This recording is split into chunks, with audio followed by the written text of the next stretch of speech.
noises! Okay, here are some clips from some of my favorite episodes of SpongeBob. All right, Pinhead, your time is up. Who you calling Pinhead? Look carefully at the "I really wish I weren't here right now" button. Whoa! Get your feet out of my eye sockets! Huh? You missed me!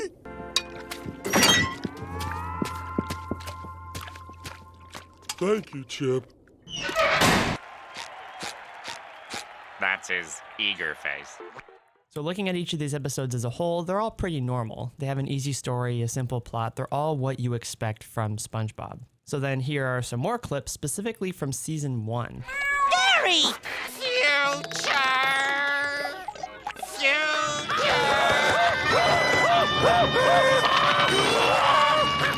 Uh-oh, it's Sandy. Gary! Something is wrong with me! Hey, what do you know? I scared him! And this,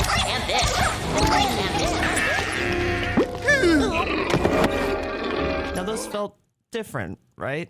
I think many can agree that season 1 of SpongeBob was perhaps the strangest and most explorative the show has ever been, or ever will be for that matter. It had a lot of episodes that really went outside the box with its subject material, lots of which are still regarded to be some of its best content to date. So let's look at a few. I think we can all agree that SB129 is reason enough to make this video. Premiering New Year's Eve 1999, I think it gives us enough context as to why the episode was made and released when it was. A quick synopsis of the episode: Squidward, in an attempt to ward off SpongeBob and Patrick, accidentally locks himself in the Krusty Krab freezer for 2,000 years.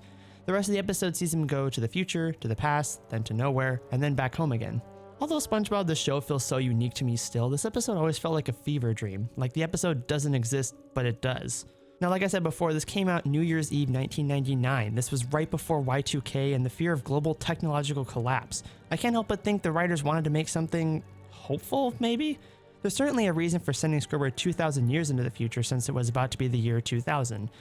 Okay, I won't go into too much more detail with this. If you want to watch a more in-depth review of this episode, go watch this one. It's pretty good. I think most of you can agree that when you think of childhood trauma, you think of this episode. This one was just so bizarre, and yes, I know it's based off of I Was a Teenage Werewolf, but Jesus, do I really need to see SpongeBob contort and break his body into the shape of a snail? So in this episode, Squidward forgets to feed Gary, SpongeBob's pet snail, for an entire 3-day weekend. A doctor comes to check on Gary and gives SpongeBob a syringe of snail plasma to inject into Gary to make him feel better. SpongeBob is too squeamish and can't do it, so Squidward, in an attempt to inject Gary, accidentally stabs SpongeBob with it instead.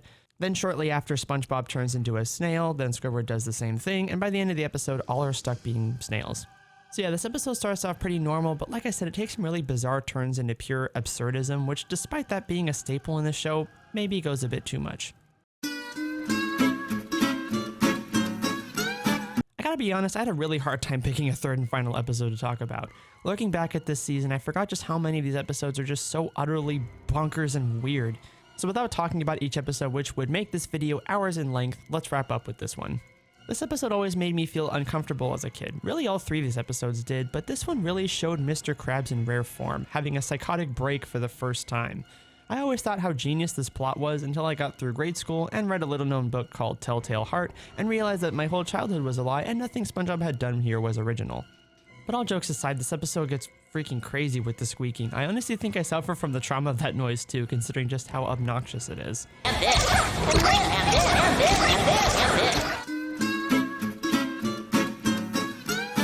So like I said, I had a hard time nailing down just 3 episodes. Just about every one of them in this season has something just absurdly weird or horrific about it. I honestly would have killed to have been in the writer's room for some of these episode creations.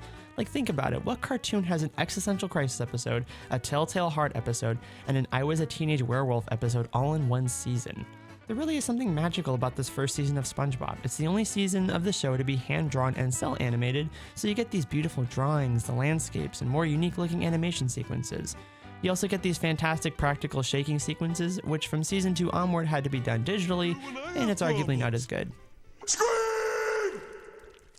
Second season's when they went to digital color. First season was the only one that they actually did Cells. cells.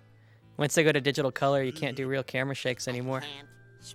Yeah, then they're just those weird, jarring, muddy style ones. Yeah. If I had to make a tier list of seasons of SpongeBob, seasons 1 through 4 would certainly be S tier, no question. Season 2 is almost perfect, as is Season 3. Season 3 might be arguably better.